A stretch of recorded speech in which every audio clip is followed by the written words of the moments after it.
Welcome to lesson number 7. This lesson is on flow measurement. So, what are we expecting to gain from this lesson? Let us see the instructional objectives. So, after learning the lesson, the students should be able to, number 1, describe the importance of flow sensing and some of its problems. They will be describe the principles of operation of different flow meters. Actually, there are various principles. We have selected some based on their industrial applicability, and so they will be able to familiarize themselves with these principles of operation, how they basically work. They will be able to describe the basic constructional features, what it looks like, what are the different parts, how they are made, and the different measurement aspects, what affects measurement, when the measurement is good, when it is bad. And finally, they will be able to see the merits and demerits and probably also compare which particular flow sensor is to be used. So, these are the things that we expect to gain from this lesson. Now, let us go on into it. First, the need for flow sensor. Flow sensors are needed. Flow is a very basic process parameter, and it is needed, flow measurement is needed for flow control and for flow metering. So, we need to know how much of a particular material has passed sometimes, and we also need to control the flow. And it turns out that flow control is a very important, particularly flow control is a very common and important control loop, because of the fact that every other control, for example temperature control or composition control in a reactor, temperature control in a heat exchanger, level control in a tank, or pressure control in, let us say, an accumulator where various times we accumulate hot gas so that we can use that gas to preheat. So, we can do pressure control. So, for doing pressure control, we actually, how do we control pressure? We actually open and close the inlet valve, and for controlling that inlet valve we sometimes have a flow loop. As we will see when we will see the various process control loops in our process control module, we will see that how that is to be done. So, it turns out that flow measurement becomes an integral part of these. This, apart from the fact that operators, apart from flow metering and flow control, just flow monitoring is important, because operators need to keep an eye of them. So, there are whole arrays of instruments which will simply display or log the flow. So, having said that, let us basically try to characterize flow meters. So, flow meters can be characterized in two ways. The first is obstructive or intrusive measurement.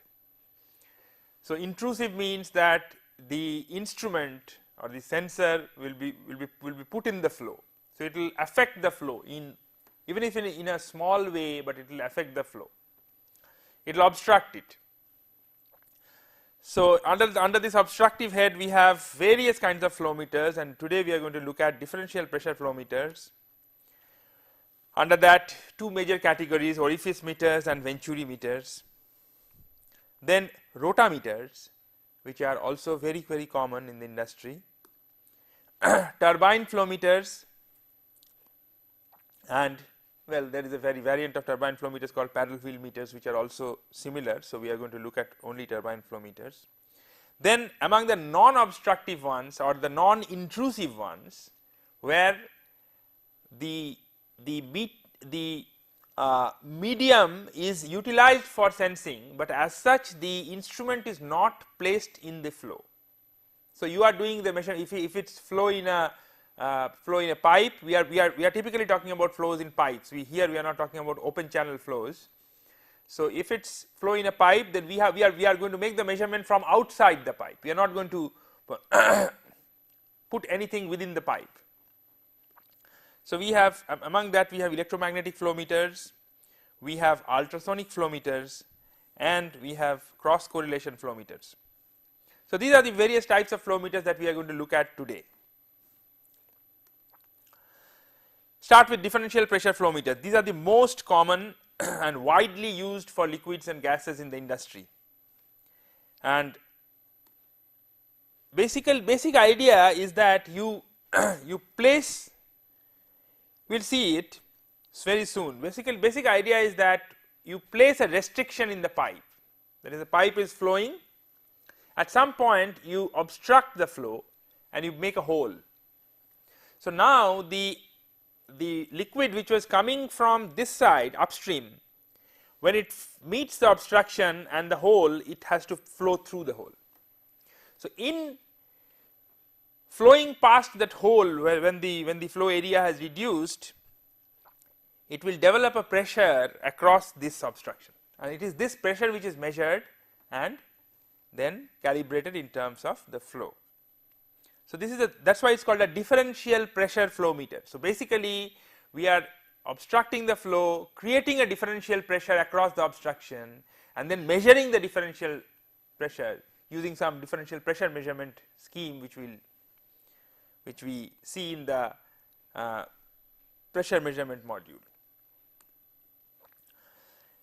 Right. Then the differential pressure output is to be calibrated in terms of the volume flow rate.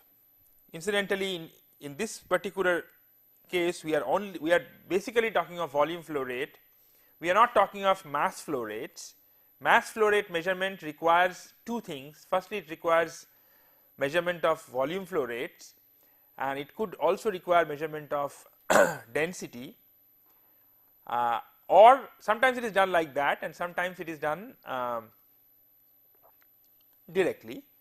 So in this case we are talking about volume flow rates. We are also not talking of measuring linear velocity profiles, where the velocity profiles are varying at different points of the flow field. So there are actually various kinds of flow measurement applications, but the vast majority of industrial applications require to measure the volume flow rate. So we are going to concentrate on that. This pressure development when a flow is restricted is actually based on a principle called the Bernoulli's principle. So what is that principle? So that principle says that if you have a pipe, which is, this is the pipe through which the liquid is flowing. Let me select a pen here. So the liquid is flowing this way, and so initially when it is flowing through this area, cross section. Then at this point, this is cross section A1. At this point, there is this is the obstruction. It's a simple, it can be a simple plate, or the pipe itself can be made such that the diameter reduces. So this is the obstruction. So now the liquid which is coming will pass through like this and will again feel and go like this. So these are the the liquid, if you draw the sort of so called streamlines, although this is not laminar flow, then the liquid flows like this. Now, so you see that the effective area of cross section on the two sides, this is the obstruction, are continuously changing. Here it is A1, here it is slowly changing, here it must flow through A2. This is A2 or A2 here, and then it can get further reduced and will reach a minima. This position where the minimum area is reached is sometimes called the vena contracta. vena contracta, and then it again spreads out and fills the pipe, right.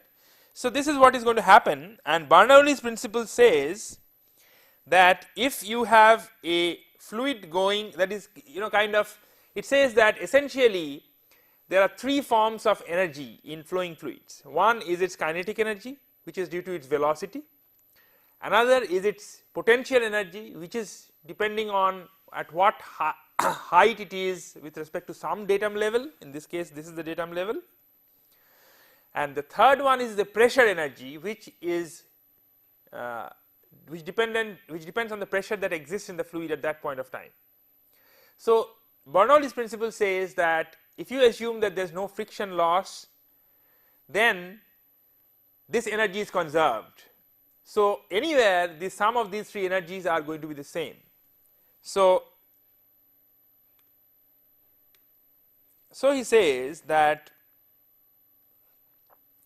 this is the pressure energy is P by rho. So, this is the pressure energy, this is the kinetic energy, and this is the potential energy.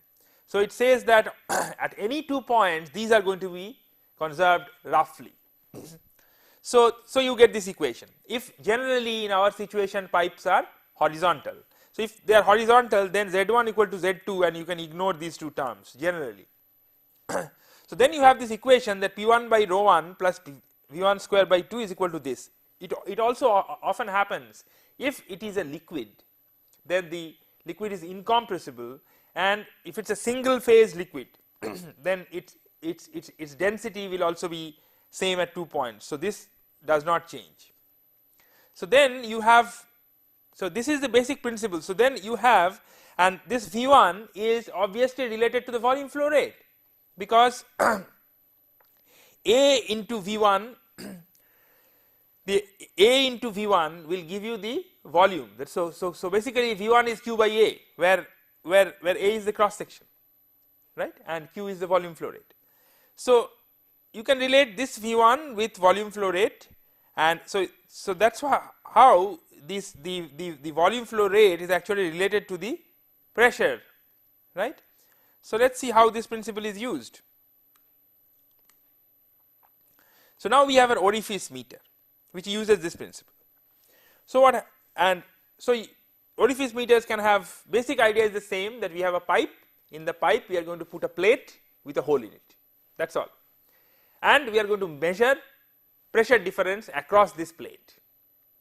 So, depending on where we measure the pressure, there could be different types of these you know, these are called the pressure taps. So, this is one pressure tap, this is the upstream tap, and this is the downstream tap. So, depending on the pressure tap positions, you can have some variations. So, in this case we have flange taps. So, which means that basically how it is done is that there is actually a flange. Flange means that there is a pipe section coming here. So, you have, so here actually somewhere here you have the hole. So, actually this is the pipe, upstream pipe section, this is the downstream pipe section, and in between you connect this plate and you connect it and you bolt it here. Here this plates you bolt it such that it stays, and on this flange you have these pressure taps. So, you have flange taps. Similarly, you can have various other positions of taps, like you can have what is known as d by 2 taps, where the position of the taps are related to the pipe diameter. So, on the upstream side you have, if the diameter is d, then you have a tap at distance d from the plate, and in the downstream side you have at d by 2. So, these are all, you know, you have no. So, you can have various other kinds, you can have vena contracta taps, that is, put the tap where the area becomes minimum, right. So, you can have corner taps. So, there are various tapping conventions, you can adopt any one of them. The other case is Venturi tube. So, in the orifice plate we have pipes and we put a simple plate inside, while in the Venturi we actually have a pipe section where the diameter gradually reduces, right. So,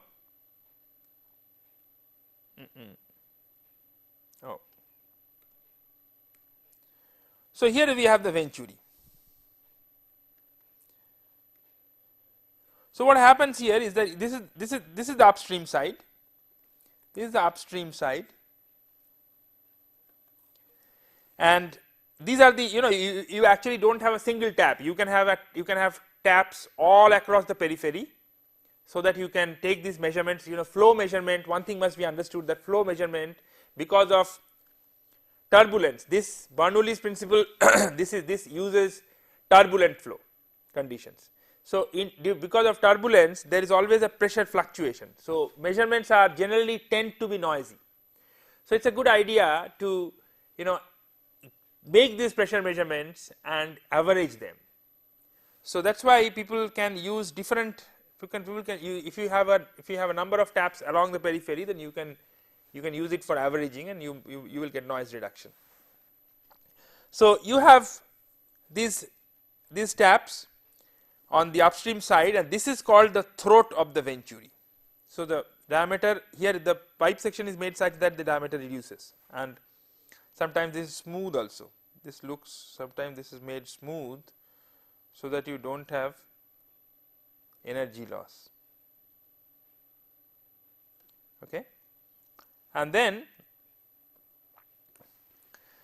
so principle is the same, again measure pressure here, and then apply Bernoulli's principle. So, there are some advantages if you have a smooth surface. First of all, there is no, if you see the other one, in the other one you have, in the pipe you have suddenly have an obstruction. So, you have, if you have any kind of particulate matter, suspended matter in the thing, this creates an obstruction all of a sudden, the flow is not smooth. So, what happens is that you can have material deposition around this point, because suddenly the fluid comes and feels an obstruction, and here there is there is a point where things will tend to settle, and that will change the flow properties. This will change the flow properties. Such things can happen, while they do not happen in the Venturi. In the Venturi the things smoothly flow out and the pipe diameter is reduced, and so therefore, there is no such material deposition, and even if you have Venturis can measure flow even for what is known as dilute slurries, that is liquids with some suspended solid particles, while orifices can also do that, but they are not generally used for doing that. So, this is the basic principle, and if you see the flow measurement law, it turns out that the flow is actually related to, this is the pressure, right. This is the P1 minus P2 is delta P, which is the pressure difference across the obstruction. So, if you take one of the taps, the upstream tap will have pressure P1, the downstream tap will have pressure P2, and the flow will be related to this thing. A2 and A1 we have already seen, they are diameters they are a cross sectional areas of the pipe, upstream and downstream. It turns out that if you take Bernoulli's law and actually derive the flow rate, then you will get this part. That is, if you measure the pressure exactly at the plate at that point, but it turns out, as we have seen, that we are actually measuring the pressure elsewhere, slightly away from the plate. So, therefore, we have to, it should actually A2 should stand for the area where we are making the pressure, where we are measuring the pressure. So, now since this is a sort of geometric parameter, you have designed the plate, so you know it, but therefore, you need to add a factor. So, this is the ideal one would have given if I measured the flow right at the plate, but I am not doing that. So, therefore, I apply a correction factor and this correction factor I will experimentally determine, right. So, first of all we must know under what condition this, so this law is actually used for the measurement with some CD value which has to be chosen based on manufacturer's guidelines given. So, we have to know when this is valid. It is valid under turbulent flow when the Reynolds number, which is again a parameter which can be calculated based on density, viscosity, velocity of the fluid and some dimensions of the place where it is flowing, in this case the diameter.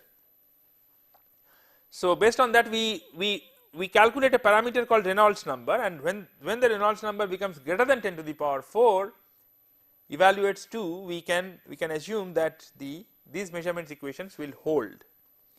These equations are actually given for incompressible fluids, that is a liquid, while if we use, we can use it also for gas. This kind of measurement is also can be used for gas. Only thing is that the assumption of a constant rho will not hold in that case. So, therefore, we have to apply corrections, further corrections, and so we have to add which is called an expansibility factor, which it depends on various things like Cp by Cv, pressures, etc. So, now this A2 is actually stands for the cross sectional area for the fluid flow where we are making the measurement P2. So, that depends on various kinds, depends on the obstruction, depends on the position of the downstream pressure tap, sometimes depends on the obstruction, that is the whole parameters. So, they have to be they are so based on this, but so actually we don't use that value. So, we actually use the whole value, whole parameter, and instead apply a correction factor called the discharge coefficient which is experimentally determined by the manufacturer. So, from manufacturer's tables we can get its value. So, the value of discharge coefficient depends on various things. It can depend on the type of flow meter, whether it is an Orifice or Venturi, and each manufacturer for each model will give you a detailed description of how to obtain the discharge coefficient, Reynolds number and diameter ratio, that is what is the diameter of the upstream pipe and what is the diameter of the hole you are using. So, the ratio, which is often called beta, that is these three factors primarily determine the discharge coefficient, also the fluid type, that is obviously there, and experimental values or regression equations for CD are available for various flow meters over a wide range of fluid velocities. So, we can use them. So, this is the basic principle. Now, if we what are the plus points? No moving parts, robust, very cheap, you are just putting a plate. Of course, Venturis are not that cheap, maintainable, very well established, have been used in the industry under various flow conditions for long times, and very good amount of data is available for on CDs and the various things that happen. So, no problem in getting information. This is a point that these meters, because they create an obstruction, they actually create a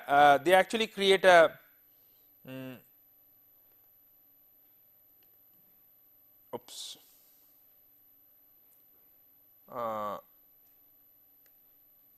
They actually create a permanent head loss. Actually, what happens, this needs to be understood, is that suppose you have a pipe and if you have an obstruction here, then liquid flows out like this. So, what happens is that here suppose you have P1, okay, as you are going down area is decreasing, so velocity is increasing, the same volume of liquid is flowing through a smaller area, so velocity V is increasing, therefore pressure is falling actually, and here the pressure will be minimum because the velocity is the maximum, and then it will again rise, but it turns out that it cannot rise fully. So, the pressure curve actually, if you see down the pipe stream, suppose the pressure was here, the pressure will fall and then it will rise, but it will not rise fully. So, there is a permanent pressure loss which is to be which is shown in terms of the pump energy loss. So, actually suppose you need a pressure P, it is the downside that you are putting your equipment. So, you need to create a certain amount of fluid pressure there. So, if you need a fluid pressure of P here, then you have to create a pressure which is on the upstream side by using a pump which will compensate for this drop, and therefore, you are going to lose some energy. So, this is the price that you pay in these flow meters, and in certain cases this could be significant.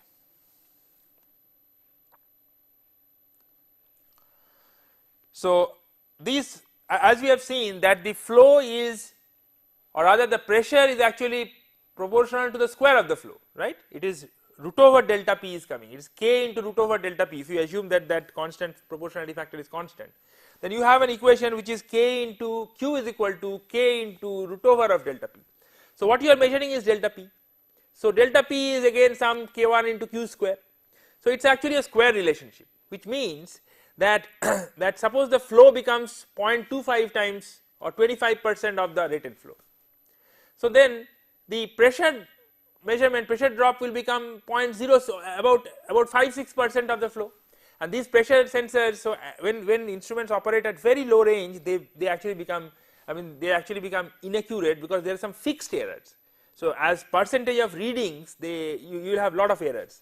So, it turns out that because of this nonlinearity, these instruments are not very good at measuring low flow rates, right.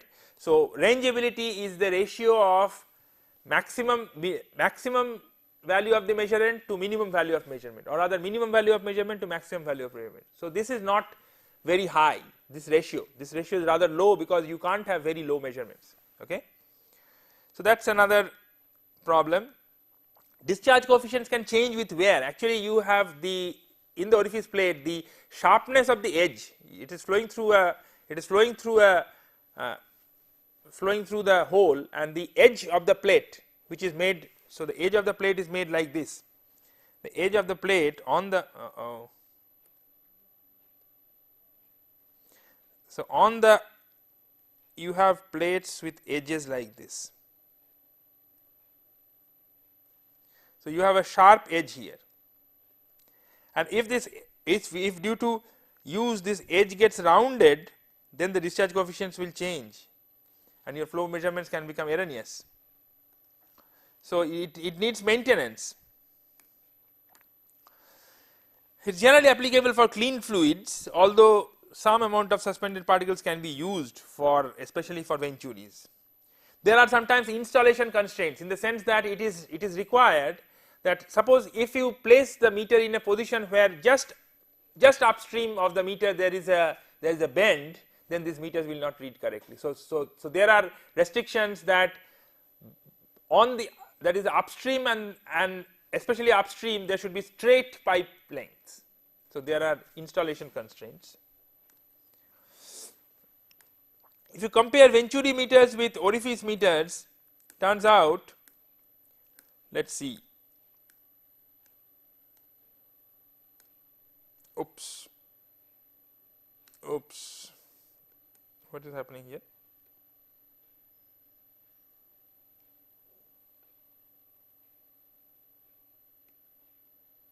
Yeah.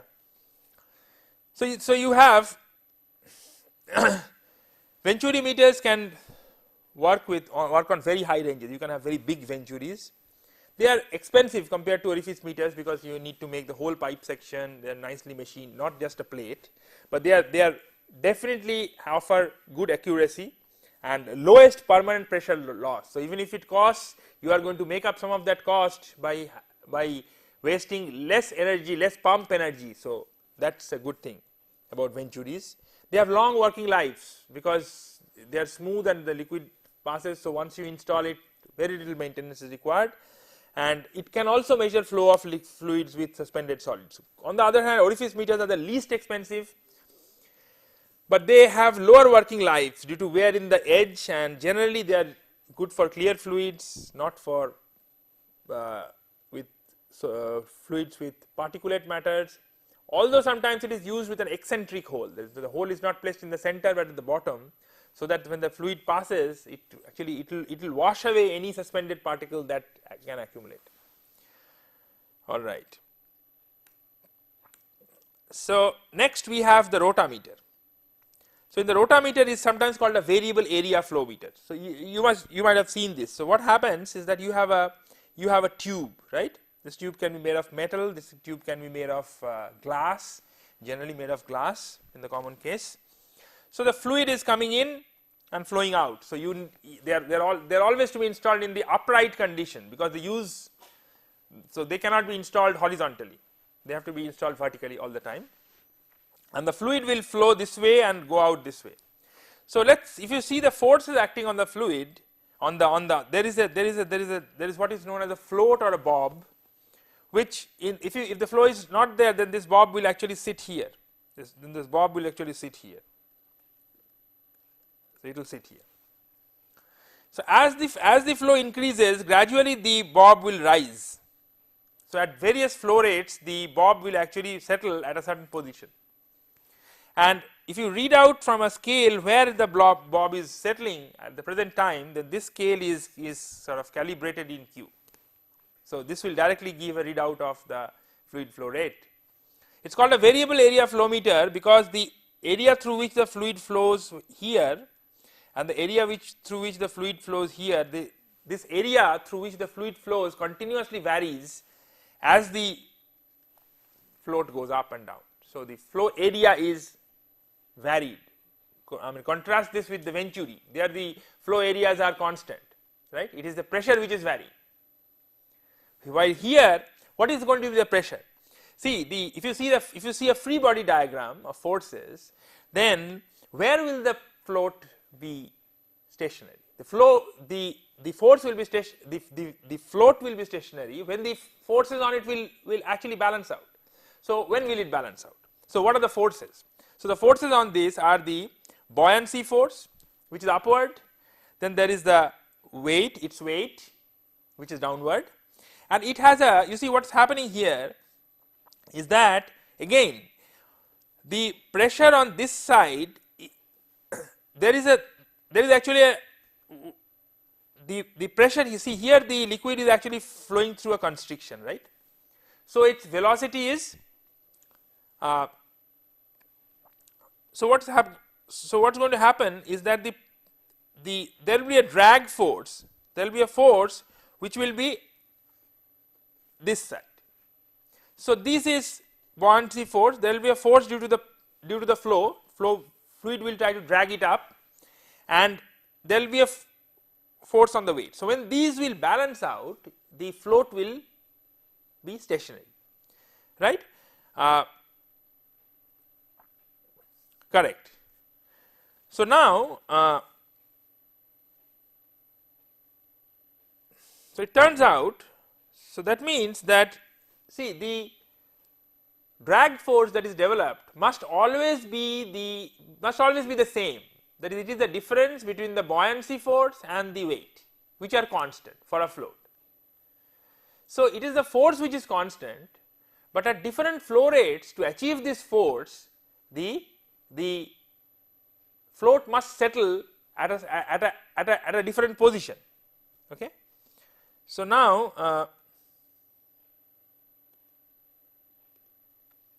for example, this is what it looks like. So you see that this is the pipe. Actually, this taper is actually, see, can you make out the taper? Probably you can make out the taper. See, here the diameter is less, and here the diameter is more, and this is the float, and there is a guide rod given so that the float does not move here and there within the tube, and the calibration here in this case is made directly on the glass. So you can, and this is the input port and this is the output port. So this is what it looks like, and it comes in a wide variety of sizes. So it could look different ways. So this is the principle of operation, that the float remains stationary when the weight of the float is balanced by the buoyancy and the drag force.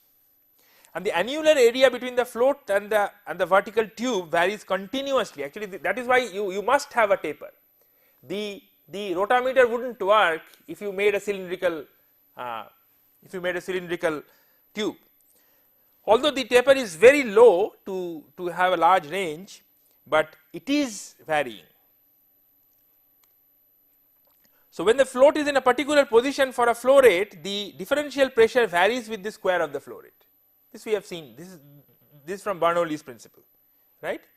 So the pressure across it will actually vary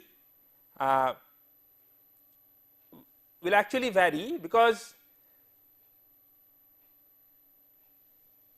in relationship with the flow. So therefore, to keep differential pressure constant for some other flow rate, the area must vary. So the flow rate is, if the flow rate changes, basically it depends on the velocity. So therefore, if the flow rate changes, then the area must also, as the flow rate increases, so the area must also increase to have a certain velocity, because we need a constant velocity to be reached, so that the differential pressure developed due to this velocity can balance the difference between the buoyancy and the weight. So therefore, as the flow rate increases, the area must increase to keep the velocity constant. So when does the area increase? When the bob goes up. So as the flow rate increases, the bob will now go up and settle at a higher position. So therefore, to keep the differential pressure constant for some other flow rate, the annular area in between the float and the vertical tube must change, and this is the principle of measurement. And the position of the float can be made. Now if you carefully fabricate the tube in such a manner that the area varies linearly with position, then as Q varies, A must vary, A must track. If Q becomes double, A must become double to keep V1 constant, and therefore if A becomes double when the height becomes double, then you have a linear measurement of Q with X, right. So you have to make the tube such that the area varies linearly with height. So typically the volume flow rate is given as, again using Bernoulli's formula. In this case, if you do that weight balancing, then you find out, this is a bit of manipulation which you can find in any standard instrumentation book. It turns out that this AT minus AB, AB is the area of the bob, AT is the area of the tube at a particular height, CD is the discharge coefficient, VB is the volume of the bob, rho B is the density, rho F is the density of the fluid. So it turns out that the flow rate is given like this, and if you have, so you see this part is constant, because if you assume that the fluid density is constant, so this part is a constant. Here if you have AT minus AB is much smaller compared to AT, if this factor can be neglected, it is actually small. So then if you assume it to be 1, then what happens is that you can have, you have actually Q is proportional to AT minus AB. So the annular area, AB is the area of the float, AT is the area of the tube, so AT minus AB is actually, oops. So let me draw it here itself. So this is AT, this is AB float, so this is AT minus AB, this part, this annular part. This is the area through which the fluid flows out. So if the denominator equals 1 and CD is constant, then you can have, so you have a proportionality there. That is what is used for measurement. And if you vary AT minus AB proportional to X, then you have a measurement Q is equal to K1 plus K2X. The Rota meter is usually accurate, and you can see that here the measurement is linear with X, and you have better rangeability than that of the orifice. You are not measuring pressure drop here, so there is no square relation, there is a linear relation, and accuracy is not that high for a Rota meter, but it's a very simple instrument, nothing is there, just a tube, you can just put it and you will get a reading. So that's why it's quite widely used, and sometimes you can have automated float position detection using magnetic methods or using optical methods. Next we have turbine flow meters. These are, here the idea is simple. The idea is that you put a small turbine within the pipe, okay, and the turbine is made in such a manner, we will see how it is made, that as the fluid flows it keeps pushing the blades, okay.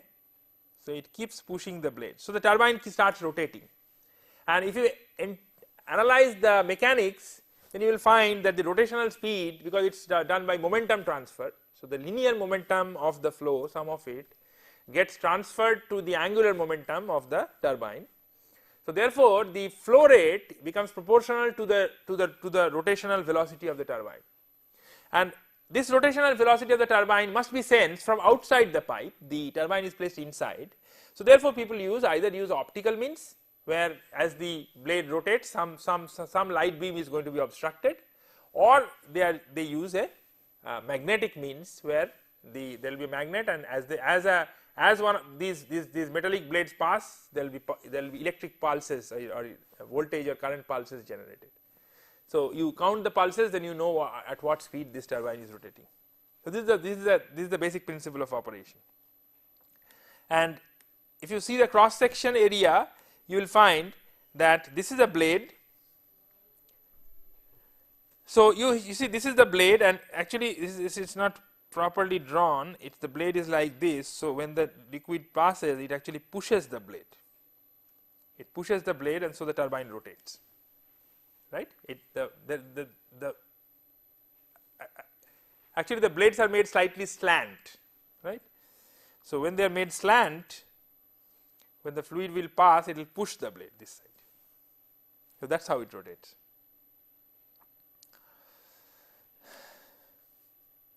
If you see the magnetic pickup principle, it is simple, that you have a magnet which is outside the pipe, right. So you have a pipe here, so the pipe is inside, the turbine is inside and the magnet is outside. So now as it rotates, what will happen is that this is an electromagnet, so the flux lines will pass like this.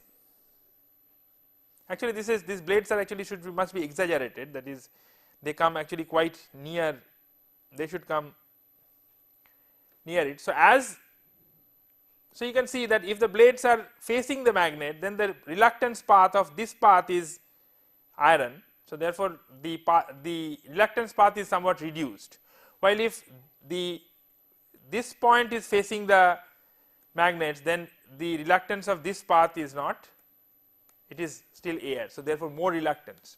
So what happens is that as the wheel rotates, the reluctance of the magnetic circuit periodically varies. As the teeth comes close, it becomes small. As the teeth goes away and the space between the teeth come facing the magnet, the reluctance grows large. And you have a certain MMF because you are driving a certain current into this coil. So the flux is MMF by reluctance, so therefore the flux also keeps oscillating. So when the blades come close, the flux increases because the reluctance is lower, and vice versa. So now so basically, and what is this frequency of oscillation? This frequency of oscillation is actually n times, that is n times the rotational speed, because once the turbine rotates, n teeth will pass and this flux pulsation will go through n cycles. So actually this flux pulsation is an n times higher frequency of that of the angular velocity. That is what should be realized. So this phi as a matter of theta can be expressed as in this term alpha plus beta cos n theta. So you see that it varies, as theta varies from 0 to 2 pi, this goes through n pulsations, this phi.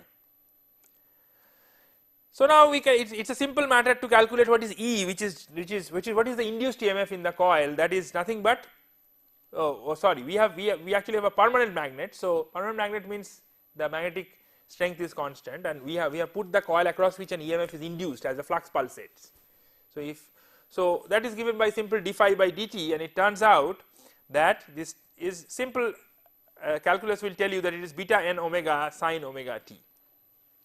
So what do we see, where omega is the rotational velocity? So therefore what do we get? We get actually a sine wave. If you see the EMF E, we'll get a sine wave whose amplitude will also vary with omega and whose frequency will also vary with omega. So both are increasing with omega, as we can see here. So we can, so as for signal conditioning, we can either try to detect the amplitude or try to detect the frequency. So now this, as we have said, that it turns out that the angular velocity is again proportional to q. So therefore the frequency is also proportional to q and the amplitude is also proportional to q. So that is what we do. So we measure either the frequency or the amplitude. It turns out that these are to be used mainly in clear fluids, but they can give you quite accurate readings, although they cause a permanent head loss, and if they are not so rugged and reliable as orifice meters, they are also more expensive. So they are typically you can be used in things like acids, which are single phase clear fluids with low viscosity, and they are available in various ranges for liquids and gases. This is a typical picture of a thing of such a meter. You can see that this is the magnetic peak off, and these are the pipe sections which you can connect with it, and this is the meter. So you connect the pipe section, the turbine is already put inside it. So this completes our obstructive flow meters, and we take a quick look at the unobstructive ones, for example electromagnetic flow meter. So here what we had is, let us see the parts. We have a pipe, so there is a pipe, this is a pipe liner, the actual flow is through this part. So what we have created is that we have created a magnetic field. These are coils, these are coil assemblies, these two. So we have created a magnetic field by sending current through these coils. These are actually schematic connections, when they are just shown that they are actually connected to sources. And now if you have, so here is a magnetic field, and if a fluid with some conductivity, that is some free charges, if it flows past it, then what will happen is that by the Hall effect we will generate some voltage across the electrodes. So the Hall effect says that if you have a magnetic field and if you have a conductor conducting current through it, then across the two sides perpendicular you will actually develop some voltage, and that is so it's like it's like E is equal to BLV kind of thing. So these coils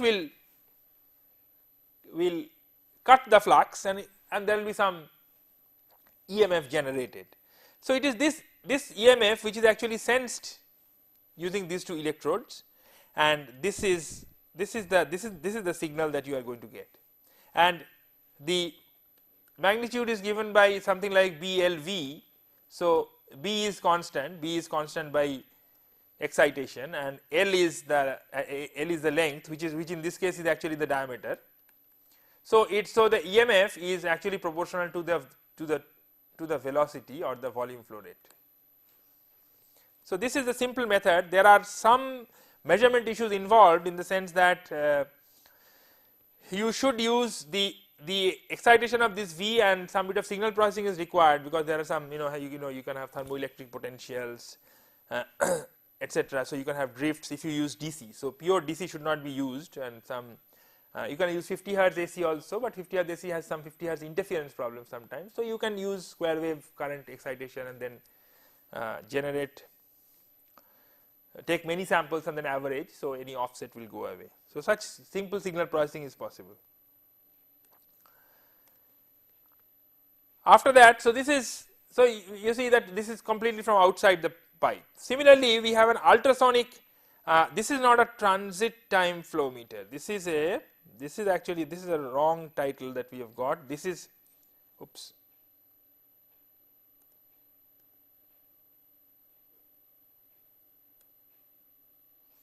This is a Doppler flow meter.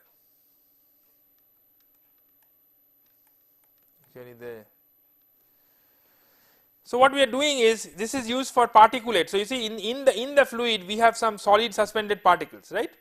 So you have an ultrasonic transmitter and you have an ultrasonic receiver. So this transmitter is transmitting an ultrasonic pulse, which is a sound pulse, in this direction. So what will happen is that at frequency f, so it turns out that by Doppler effect, the frequency that will appear to, suppose, and it will come to the, it will hit some particulate matters, and this particulate matters will actually scatter it, and when they scatter it, some of that scattering will get back to the receiver. So we are going to transmit, it is going to be scattered by the various particles, and this, some of that scattering we are going to receive using another piezoelectric crystal. And from, so now we are going to measure the frequency that with which we transmitted and the frequency which we received. Now it turns out that if we transmit with frequency f, then to the scattering particles, this is by Doppler effect, this appears, the frequency will be proportional to the relative velocities. Okay. So what is the relative velocity while it is going this way? Suppose the velocity is this way. So it has a component, this has a velocity component this way, and what is that velocity component? That velocity component is v cos theta, this is theta. So the relative velocity is c plus v cos theta, this is the relative velocity of sound with respect to this particle. So it will now see a corresponding frequency f double dashed, f dashed. Now so it will, when you see the frequency f dash, it will also scatter that frequency back, but that frequency will now appear to the receiver of a certain other frequency which is f double dashed. And what is the relative velocity between when it is transmitting back? The relative velocity is actually c minus v cos theta.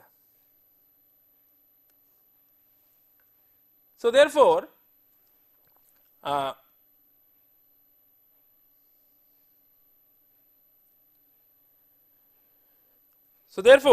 what will appear, so therefore this receiver will now see a totally different frequency, because the relative velocities in the two directions are different. So now if you see, because of these suspended solids, so if you now see the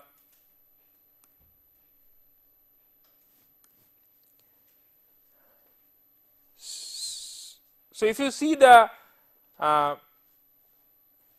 am sorry, this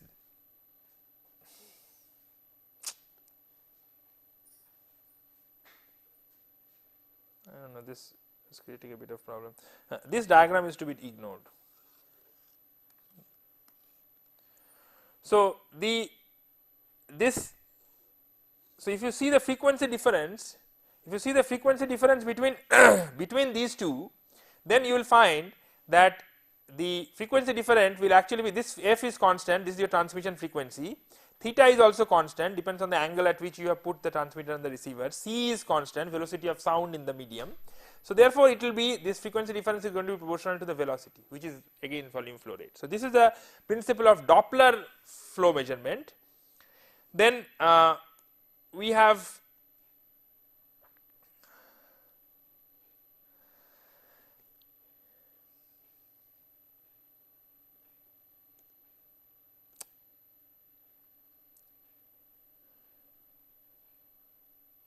also have actually this is there is a slight mix up about transparencies here.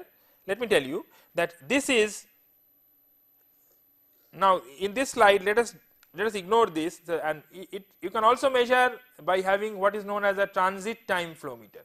In a transit time flow meter, what you do is, here you have one piezoelectric crystal, here you have another one. So you transmit from here and receive here, and you measure the time. When you see, you are connected to electronics, so at the same precision time you transmit a sound pulse and count the time after which you receive it. So then what is the transit time t? T1 will be given by the relative velocity of sound in this direction, which is actually c plus v cos theta. And if you see similarly, if you transmit in the other direction, then you will get c minus v cos theta. So therefore the transit times are going to be different in the two cases, and if you measure delta t, then you will again find that is the difference between the transit times in the two directions, then you will again find that is proportional to velocity. So this is the principle of measurements in transit time flow measurement. So we are going a little fast now. So with the last we will actually the last one is correlation flow meter. I will just explain the basic idea without going into details because there is lack of time. So the idea is that if you want to this is typically used in situations where you have two phase flow, that is you have bubbles in a gas, or you have sand in air, or you have lime dust in air, and you want to measure the volume flow rate. So now what happens is that it is rather difficult to measure these things using, for example, orifice meters are not good for having this kind of gas bubbles, right. So so what will happen is that what you do there is that you measure the flow at two different points. You measure some property, for example, you can measure capacitance, or you can measure charge collected at these 2 points, and if the fluid is flowing, then actually this because the sand, suppose sand is being carried through air, so the sand particles will actually form clouds when they are passing through air. So each cloud will have a signature. Will have a signature kind of signal. So then you first obtain the signature in terms of capacitance or in terms of charge from this point, and if and then you obtain the signature from another point, and then you try to find out the time difference between these signatures by some numerical technique which is called cross correlation. So once you can find this time, then you know that it traversed this distance over this time, and therefore you know the velocity. So these are some kind of what is known as inferential or numerical techniques. So I am going to skip this because we do not have time. So you can put electrodes on the pipe, and from this electrode, for example, in this case it will collect charge.